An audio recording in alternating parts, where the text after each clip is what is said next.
हाँ जी, जम्मू से। राधे राधे। महाराज जी, आपके चरणों में कोटि-कोटि नमन।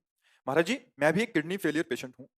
इसमें कोई दो मत नहीं कि आप हम जैसे लाखों लोगों के लिए प्रेरणा स्रोत एवं मार्गदर्शक हैं। महाराज जी, गत वर्ष मेरा ट्रांसप्लांट हुआ और मेरी धर्मपत्नी ने मुझे किडनी डोनेट की। महाराज जी, पिछले कुछ महीनों से आपको लगातार सुन रहा हूँ और आप अक्सर कहते हैं कि मैं किसी से किडनी लेकर किसी को कष्ट नहीं देना चाहता। महाराज जी, इस बात को लेकर अत्यंत दुविधा में हूँ कि मैंने किडनी लेकर ठीक नहीं, नहीं नहीं, किया? वो अर्धांगिनी का मतलब होता है हमारा आधा अंग। हम तो प्रणाम करते हैं आपकी अर्धांगिनी को, जिन्होंने वास्तविक परम धर्म का निर्वाह किया। धर्म ही नहीं, परम धर्म का। अपने पति के प्राणों की रक्षा के लिए अपने प्राणों की बाजी लगा दी। धन्यवाद और प्रणाम योग्य है। पर ये कोई दुखद बात नहीं है, क्योंकि 2 कहने में लगते हैं। अगर पति-पत्नी का भाव देखा जाए, तो एक ही है। कहने को 2 तन हैं, एक ही है। अर्धांगिनी कहने का मतलब क्या होता है? हमारा वाम अंग है। तो इसमें अच्छा, हमारा भगवत मार्ग है। हम किसी को किंचित मात्र दुःख देकर सुख होना, इससे अच्छा प्राण निकल जाए, ये स्वीकार ही नहीं कर सकते। क्योंकि हमारा लक्ष्य है सबको सुख देना। हमारे मार्ग का स्वरूप यही है, मन से, वचन से, कर्म से हमारी कोई ऐसी चेष्टा, कोई ऐसी वाणी, कोई ऐसा संकल्प ना बनने पावे, जिससे किसी भी जीव को दुःख हो। तो और फिर हमारा भाव अलग है। आपकी गरज हो तो जिलाओ जितने समय तक हो। हम क्यों जीना चाहें? हमारा जीवन आपके लिए था, आपके लिए है, आपके लिए रहेगा। आप जब तक चाहो जो सेवा दो, वो सेवा चल रही। हम दूसरे की किडनी डालकर क्यों बोले? आपको बुलवाना है इसी से बुलवाइए, तो देखो बुलवा रहे हैं, नहीं बुला रहे? हाँ, ये उनका है, उनसे हमारी यही बात है, तुम्हें अगर सेवा करवानी है तो आप चलाओ। जब आप जो है मूकम करोति वाचालम पंगुम लंघयते गिरिम, तो इन्हीं किडनी को चलाओ, तो आपको चलाना है जय दिन। हमारी कोई इच्छा नहीं, आप हमें सेवा दे रहे हो, देखो 2 बजे रात्रि से सेवा चल रही है, आपको नहीं चलाना है अभी बुला लो। बस ये हमारा लक्ष्य अलग है, हमारा जीना लक्ष्य नहीं है। हमारा ये देखना लक्ष्य है, मेरे मालिक का इशारा क्या है और आप सर्व सामर्थ्यशाली हो मुझे पता है। आपको जैसे चलाना है वैसे चलाइए। हम किसी भी शरीर को कष्ट देकर ये तो सोच ही नहीं सकते, क्योंकि हमको जब डॉक्टर ने बताया जितना बड़ा हमारा ऑपरेशन होगा, उतना ही बड़ा देने वाले का होगा। क्योंकि उतना ही तो किडनी निकाल ऐसा हम बिल्कुल सोच भी नहीं सकते। जो कुछ इसका शरीर का प्रारब्ध है भोगे और राधा, राधा, राधा जितना पावर दे रहे, उतना ही हम आप सबके बीच में बैठकर बात कर रहे हैं। बस हमारी इच्छा, हमारी भावना, हमारा जीवन, हमारी लाडली जो है, उनकी इच्छा ही हमारी इच्छा है। हमारी इच्छा का कोई अस्तित्व नहीं है और आपको बिल्कुल परिपक्व जितने दिन शरीर है, खूब नाम जप करो और जितना बन सके अच्छे आचरण करो, दूसरों को सुख पहुँचाओ और बस हम यही चाहते हैं कि अगर ऐसी गृहस्थी हो, तो कितनी सुखद गृहस्थी है कि अपने पति के लिए अपने ऐसे पति को चाहे। वो तुम्हारे को पूर्णतः समर्थ है, उसे दासी ना समझो। उसको अपना हृदय मानो। जैसे शरणागत की रक्षा की जाती है, ऐसे वो समर्पित हाथ पकड़ा है, तो आजीवन पति-पत्नी का संबंध बहुत मृदु संबंध है। अब जो कटुता फैल रही है ना, ये अच्छा नहीं लगता है, ये हमारे भारत देश की रीति नहीं है। ये कटुता फैल रही है, पहले से ही हमारे आचरण ठीक नहीं है, इसलिए कटुता फैल रही है। संबंधों में नहीं देखो, माता-पिता पुत्र में, पति-पत्नी में, भाई-भाई में इतनी कटुता फैल रही, अज्ञान के कारण। थोड़ी-सी बँटवारे की बात आई, तो अपने सगे भाई की हत्या कर दी। थोड़ी-सी बात प्रतिकूल हो गई, तो पत्नी की हत्या कर दी, पति की हत्या कर दी, पुत्र की हत्या, पिता-माता की हत्या। देखो ना, जो संसार में क्या हो रहा है, यही बुद्धि भ्रष्ट हो गई है। इसी बुद्धि को सत्संग के द्वारा सुधारा जा सकता है, दूसरा कोई मार्ग नहीं है। खूब नाम जप हाँ जी। कीजिए, अच्छे आचरण से। राधे राधे श्री गुरुदेव। राधे राधे गुरुदेव। गुरुदेव, क्या हमारे पितृ पूर्वज हमारे जीवन में सफलता असफलता या सुख और दुख, शायद ये लिखना चाह रहे हैं कि हस्तक्षेप या निर्भर करता है उनका हमारी असफलता और सुख दुख? देखो, अध्यात्म की बात हम आपको बता सकते हैं, प्रपंच और व्यवहार से तो। अध्यात्म में अपने किए हुए कर्मों का फल उन्नति, अवनति, सुख-दुःख प्रदान करता है। को न काहू के सुख-दुःख कर दाता, निज कृत कर्म भोग सुन भ्राता। अब उन कर्मों का संयोग मिलाया जाता है। जैसे उस जीवात्मा का कर्म है कि अब अपाहिज होकर जन्म होगा, या जन्म लेते ही अपाहिज हो जाएगा, या यौवन अवस्था में अपाहिज हो जाएगा। अब उसके दुःख का भोगता उसके माता-पिता है। उनका भी कर्म उस जीव से पूर्व के कर्मों में जुड़ा हुआ है। अब ये सुखी या दुखी करना, मान लो पुत्र का प्रकट होना, सर्वांग पुष्ट होना, विद्वान होना या राष्ट्रभक्त होना या समाज सेवी होना, माता-पिता की आज्ञा, अब वो सुखी हो रहा है। उस जीव का कर्म उसकी योग्यता पर ले जा रहा है और माता-पिता को सुख हो रहा है। एक आता है बड़ा धूर्त स्वभाव का, प्रतिपल माता-पिता को कष्ट देने वाला, कर्मों का संयोग बन रहा है। हमारे कर्म ही हमको उन्नति या अवनति को प्रदान करते हैं। हाँ, अब जैसे हमारा जन्म हुआ है जिस कुल में और हम बहुत सत्कर्म करते हैं और भजन करते हैं और हम अपने माता-पिता, पूर्वजों को देते हैं, तो जहाँ भी होंगे उनका कल्याण हो जाएगा। अगर उनका कल्याण नहीं हुआ, तो जहाँ भी, क्योंकि ये भागवतिक बैंक है, जैसे आपका पैसा है, आप किसी को भी ट्रांसफ़र कर सकते हैं, किसी को भी। अब जैसे संत जनों के पास जाया जाता है, बोले हमें शांति मिली, हमें बड़ा आनंद आया, तो क्यों आया? कि उनका भजन ही हो रहा है आपकी शांति के लिए, आपके आनंद के लिए। जिनका स्वार्थ पूर्ण हो रहा है, समझ में नहीं आएगा आपको। और जहाँ ये हो रहा है कि सर्वे भवन्तु सुखिनः, सर्वे सन्तु निरामया, तो ट्रांसफर हो रहा है। दृष्टि से, संभाषण से, संकल्प से। ये दिखावा वाला थोड़ी होता है। ये आंतरिक होता है। ऐसे ही भगवान के मार्ग में चलने वाला जब भगवत प्राप्त हो जाता है तो कहते हैं 21 पीढ़ी उसकी तर जाती है। इसमें कोई मिथ्या नहीं है। क्योंकि वो उस कुल में जन्म लेकर के ऐसा भजन किया, भगवत प्राप्त किया, तो सिद्धांत बन गया। जैसे कोई सरकारी आदमी पक्का बड़े अधिकार में हो, तो उसके परिवार वाले को माता-पिता आदि को ट्रेन फ्री। वो कहीं भी कई सुविधाएँ नहीं मिलती है जैसे। तो ये सरकार ये सुविधा देती है और हमारी अखिल लोक सरकार मुफ्त ही कर देती है। 21 पीढ़ियाँ तर जाती हैं।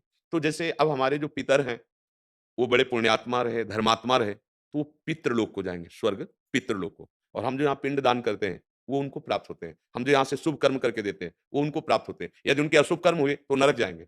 जब हम उनको पिंड दान करेंगे, जब हम यहाँ से पुण्य उनको देंगे, तो उस नरक के दुःख से उभरेंगे। ऐसा नहीं कि सब पितृलोक ही जाएँगे, सब स्वर्गलोक ही जाएँगे। ये देखो यहाँ का कर्म है ना, अगर आपसे चोरी का कर्म बना है, तो आपको जेल जाना होगा। और आपके भाई ने हिंसा की तो उसको भी जेल, लेकिन एक जगह नहीं बैठा ले जाओगे। एक ही जगह नहीं बंद किए जाओगे, अलग-अलग बारीक में अलग-अलग जेल में भेजे जाओगे। बस ऐसे ही पूरा सिस्टम समझ लीजिए, शुभ और अशुभ का, पुण्य और पाप का। अगर हम भजन करें, ये एक महान कार्य है, नाम जप, किसी का भी उद्धार कर सकते हैं। अपने पुरखों का, अपने माता, जब ध्रुव जी को परम पद मिला तो विमान पर चढ़े तो उनको याद आया माता सुनीति का। तो उनका हमारी माँ का क्या हुआ होगा प्रभु? जो भगवत पार्षद थे, उनका वो जो आगे विमान जा रहा है दिव्य, उसमें तुम्हारी माँ जा रही है। शरीर बहुत पहले छूटा था, लेकिन अन्य लोक में, पवित्र लोकों में पुण्यात्मा, फिर उनको जब उनको परम पदवी मिली भगवत प्राप्त, तो सीधे उनको भगवत प्राप्ति। संबंध से भगवत प्राप्ति। तो संबंध से हम अपने पुरखों का, अपने पितरों का उद्धार कर सकते हैं। जैसे एक एक व्यक्ति ने यहाँ प्रश्न किया था कि हम जब मरेंगे तो अपने माता-पिता से मिल लेंगे कि जाके क्या? नहीं, नहीं, नहीं। ये ऐसी जेल नहीं है कि मिला-मिली होती हो। नहीं, कर्मों के अनुसार। अब वो स्वर्ग गए हो, आपके कर्म नरक वाले, नहीं जा पाओगे। अच्छा, वहाँ स्वर्ग में कोई ये पांच भौतिक शरीर से थोड़ी बैठे हैं, वो तो दिव्य देह है। तो वहाँ थोड़ी कि इस रूप में रहा तो वही रूप मिले, ये रूप तो पांच भौतिक है ना। अब जैसे नर्क गया तो वहाँ देह है, यातना देह। स्वर्ग गया तो देव देह है, पितृ गया तो देव देह है। जैसे अपने सबसे बड़े पुरखा ब्रह्मा जी हैं, पितामह कहा जाता है ना, पितामह ब्रह्मा जी, उन्हीं के तो सब हम सृष्टि में आए हुए हैं उन्हीं से। हमें बहुत सुलझ कर, ये इसमें तर्क-वितर्क का विषय नहीं। हमारे कर्म जो जैसे हो रहे हैं वैसे हमारी गति होगी। हाँ, हमारे अच्छे कर्म हो गए तो हमारे संबंध से बहुतों का कल्याण हो जाएगा। सतरति सतरति सा लोकान तारयति। वो स्वयं तर सकता है, स्वयं तर सकता है और लोकों को तार सकता है। मम भक्ति युक्तो भुवनम पुनातु। लोक के लोक पावन, जैसे एक दीपक जला है, तो इससे करोड़ों दीपक जला दे तो पहले दीपक में क्या अंतर होगा? ये मम भक्ति युक्तो भुवनम। लेकिन छोटे-मोटे पुण्यों की बात नहीं हो रही। हाँ, छोटे-मोटे जैसे हम पिंडदान करते हैं, श्राद्ध करते हैं, तो अगर वो नर्क में भी है, तो पहुँचा पोस्ट और उनकी उन्नति हो जाएगी, उनका मंगल हो जाएगा। ये कोई व्यर्थ थोड़ी जाता है। जैसे आप पिंडदान करते हो, तीर्थों में जाकर अपने माता-पिता के लिए दान पुण्य करते हो, वो उनको प्राप्त होता है। पर हम मिल लेंगे जाके, ऐसा एक ही उपाय है। आप भगवत प्राप्त हो और भगवान से प्रार्थना करो कि मेरे माता-पिता का जो रूप था, वही रूप रख के आओ, वो आ सकते हैं। अन्यथा वो रूप तो यहीं जला दिया गया था ना, वो दोबारा सृष्टि में देखने को नहीं मिलेगा। ये पांच भौतिक रूप है। भगवान से कहो तो वो सब रूपों में, वो तो सर्व सामर्थ्यशाली है। जैसे महापुरुष जन पधारते हैं ना, कि अमुक संत का शरीर तो यहाँ हो गया, बोले वो हमसे मिले थे। तो उनका दिव्य रूप होता है। वो उसकी भावना को पुष्ट करने के लिए वही रूप धारण किया और सामने प्रकाशित हो गए। वो रूप तो कब का मिट गया। अब वो पांच भौतिक रूप नहीं है, वो चिदानंद बप्पू हैं। वो कभी पृथ्वी पे चलते नजर नहीं आएँगे। ऐसे दिखाई देंगे, ऐसे बात करेंगे, वसंत ध्यान हो जाएँगे। पांच भौतिक देह नहीं होती महापुरुषों की जो पदार्थ है। हाँ, तो ऐसे ही हम अगर माने कि हमें माँ के रूप में दर्शन मिले, तो हम पहले प्रभु का इतना भजन करें कि प्रभु हमारी माँ का रूप रख के आ जाए, तो आ जाएगी। वो तो सब रूप पहले भी थे और सब रूप अब भी उन्हीं के हैं, आगे भी उन्हीं के होंगे। उनके सिवा इन रूपों की सत्ता नहीं है। ये तो यही नष्ट कर दिए जाते हैं। अब अज्ञान के कारण समझ नहीं पाते ना, तो बोले नहीं हो तो पितरों, सब थोड़ी जाते पितर लोग। फिर नरक किसके लिए बना है?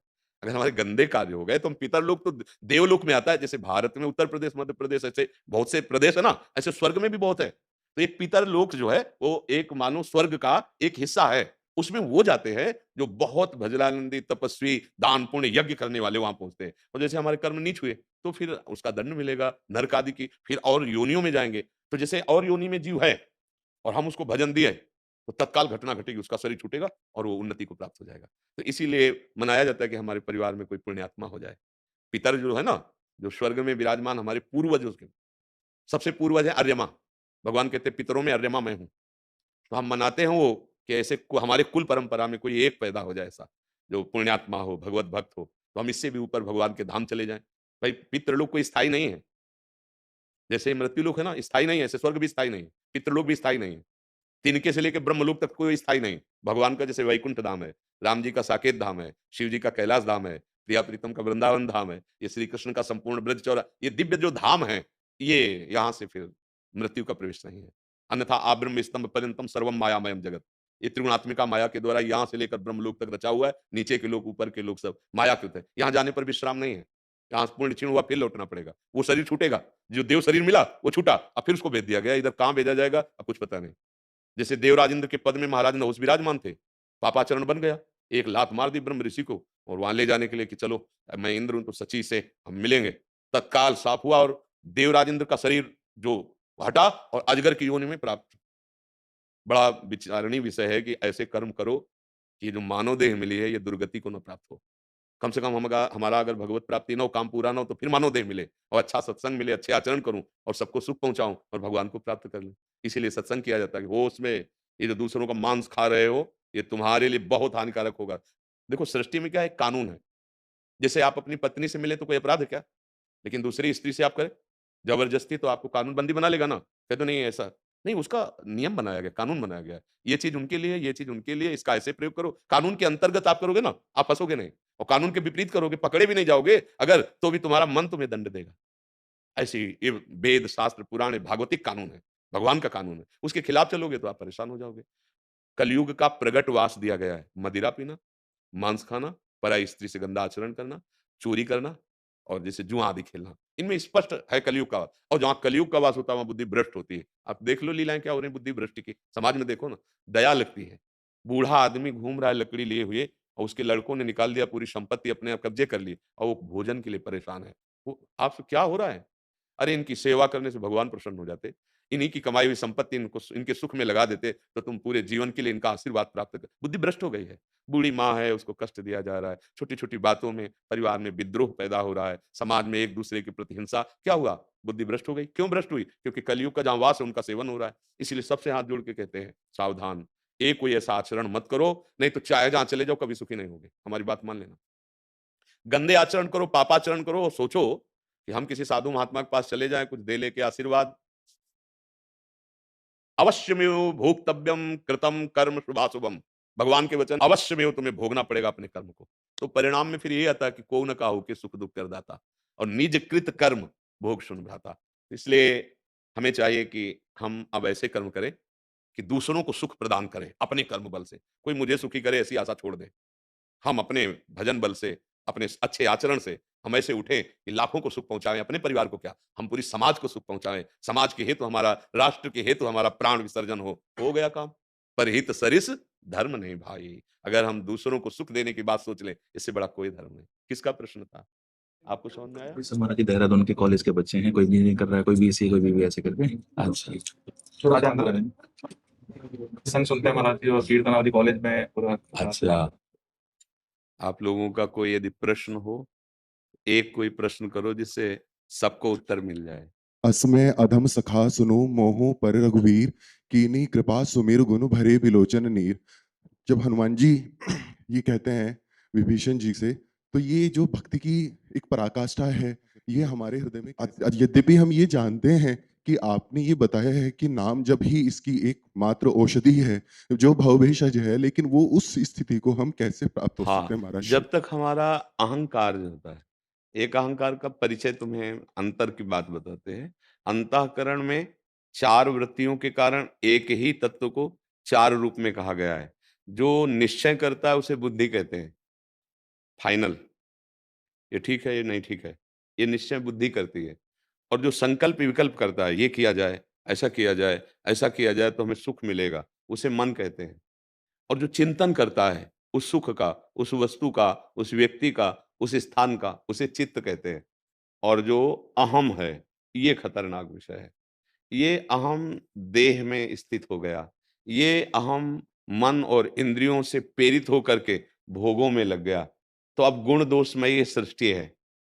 अब उस गुण दोष का दर्शन करके वो गुण दोष में अपने स्वरूप को मान लेता है। इसीलिए जहाँ धन में वृत्ति गई तो मैं धनी हूँ, बुद्धि में मैं बुद्धिमान हूँ। ये जहाँ तक हमारे अंदर अभिमान है तब तक हमारे अंदर ये भाषा नहीं निकलेगी जो परम महाभागवत हनुमान जी, सबरी जी और भी माँ सबरी जी कैसे कह रही, भगवान सामने बैठे, वो कह रहे अधम ते अधम, अधम अति नारी, तिनमा मह मतिमंद अघारी। प्रभु मैं तो अधम में भी अधम हूँ। ऐसा ये जो दैन्य भाव है, ये अहम समर्पित से होता है, और ये अहंकार समर्पण भगवत प्रेमी महात्माओं के संग से होता है। देखो, जैसे हम दर्पण के सामने होते हैं तो फिर हमारा असली स्वरूप दिखाई देता है। ऐसे हम अपने को बड़ा सुंदर समझते हैं, जब दर्पण में देखते हैं तब पता चलता है। तो संत हमारे दर्पण हैं। जब हम उनकी वाणी रूपी दर्पण में देखते हैं तो हमें अपनी स्थिति का पता चलता है। इतने बड़े महापुरुष श्री सूरदास जी महाराज, वो कह रहे मौसम कौन कुटिल खल कामी। आप विचार करना जरा, जिन मुख को तन दियो ताको ना भजन कियो, ऐसो नोन हरामी। नोन हरामी मतलब नमक हराम। तो इतने बड़े महापुरुष हैं, भगवान की लीला को अपने दिव्य नेत्रों से देख रहे हैं। गोस्वामी तुलसीदास जी कह रहे, जो मैं अपने अवगुण कहूं, बाढ़ई कथा पार नहीं लाहूं, ताते मैं कछु अलप बखाने, कोड़े मोह समुझे सयाने। ये तब होता है जब अहंकार समर्पित हो जाता है। यदि हम संतों के वचन सुने और भगवान नाम जप करें, तो संतों साधन को हरि भजन है, कै सत्संग सहाय। इसकी प्रधान साधना तो जैसा आपने सुना और आपने बोला कि नाम ही है, और इसका सहयोगी सत्संग है। जब हम सत्संग सुनते हैं, उनमें जो हमें दिव्य भागवतिक स्थिति के सद्गुण, उनमें लगता है कि मेरे में नहीं है और मैं इनको धारण भी नहीं कर सकता, तब एक असमर्थता प्रकट होती है। और जहां वो असमर्थता प्रकट हुई, तो सुनेरी मैंने निर्बल के बल राम, अपबल तपबल और बाहुबल, चौथो बल है दाम, सूर किशोर कृपाते सब बल, हारे को हरे। जहां ये हृदय में बात आई, नाथ अब मेरे बनाए ना बनेगी कोटि कल्प लो, आपके बनाए बनेगी पल पाओ। हे प्रभु मैं आपकी शरण, अहंकार गया समर्पित हो। जे ही अहंकार समर्पित हुआ, तो अब जितनी दिव्यता है, जैसे हनुमान जी महाराज में, बुद्धिमताम वरिष्ठम, ज्ञानिनाम अग्रगण्यम, महान बलशाली, जे गिर चरण दे हनुमंता, चले सो गा पाताल तुरंता। अब उनको ये सब राम कृपा नजर आ रही। तो अपनी बात जब कहते तो कह रहे असमय अधम सखा सुन, पर मोहू पर रघुवीर, मुझ जैसे पर भगवान की कृपा। तो जितने सद्गुण, जितनी दिव्य सेवा, जितनी दिव्य साधना उपासक देखता है भगवान की कृपा में, और जब अपनी तरफ देखता है तो फिर उसको अपने में दिखाई दे, कहां मैं अधम और कहां भगवान की कृपा। तो जब तक हमारा ये अहंकार है, तब तक ये बात नहीं आ पाती। और जहां ये अहंकार संतों के वचनों के द्वारा प्राप्त हुए विवेक से शासन में आया और नाम जप के प्रभाव से पवित्र होकर भगवान के चरणों में चढ़ा, तो फिर ये दैन्यता आ जाती है, जिस दैन्यता से भगवान अधीन हो जाते हैं। यही दरबार दीन को आदर, रीति सदा चली आई। तो ये अहंकार ही आड़े आता है, बंधन में आता है। ये संस्कृति मूल शूल प्रद नाना, सकल शोकदायक अभिमाना। तो कृपा निदान भगवान आपको सत्संग भी दिए और नाम भी जप किया। बस आचरण पवित्र होने चाहिए। अगर हमारे आचरण गंदे हुए, तो हम बोल लेंगे और सुन लेंगे, लेकिन ये स्थिति नहीं आएगी। आचरण पवित्र हो। हम सब बच्चों से प्रार्थना करते हैं, आप हमारे बच्चे हो, हमारे हृदय हो, आप लोग अपने आचरणों में कोई गंदगी ना आने दें। जो धर्म शास्त्र कहता है, जो आपके गुरुजन कहते हैं, वैसे चलो, तो ये जन्म भी सफल हो जाएगा, लौकिक उन्नति भी होगी और परमार्थिक भगवत प्राप्ति भी हो जाएगी। हमारा मानव जन्म पशुवत आचरण के लिए नहीं मिला। आज हमारे नए बच्चे जो है ना, वो पाश्चात्य आचरणों को उतारने की चेष्टा करते हैं। उनसे हम भारतवासियों की कभी उन्नति नहीं होने वाली। हमारा धर्म प्रधान देश है, मर्यादा प्रधान देश है, भागवतिक देश है। हमारे देश में चरित्र की पूजा हुई है। रावण बल और बुद्धि में बहुत श्रेष्ठ है, लेकिन चरित्रहीन है तो राक्षस कहा गया। अगर हमारा चरित्र ठीक नहीं, तो लोक में भी हम उन्नति प्राप्त नहीं कर सकते और परलोक में भी नहीं। इसलिए हम सब जब तक धर्म पूर्वक गृहस्थ धर्म का आचरण जो कहा गया है उसमें प्रवेश न हो, तब तक चरित्र पावन रखें। चरित्र पावन रखेंगे तो आपकी बुद्धि, आपका स्वास्थ्य, ये आपको ऐसा बल देगा कि आप जिधर जाना चाहोगे। ऐसा नहीं है कि स्त्री शरीर में हम आगे नहीं बढ़ सकते। आज हमारे भारत की राष्ट्रपति है ना? हाँ, तब मीरा जी देख लीजिए, भक्ति की चरम सीमा की ऊंचाई और लोक ऊंचाई को देख लीजिए। तो किसी भी ऊंचाई के लिए हमें पावन चरित्र चाहिए और भगवान का आश्रय चाहिए। तो आप सबके लिए हम भगवान से भी प्रार्थना करते हैं कि आपकी बुद्धि शुद्ध रहे, आप स्वस्थ रहें और आप अच्छे मार्ग के पथिक बने। हमारे देश, हमारे समाज की सेवा में लगे, और भगवान की यही पूजा है, सबसे बड़ी पूजा है सेवा। अगर हम अपने परिवार की सेवा, अपने समाज की सेवा में उतर गए,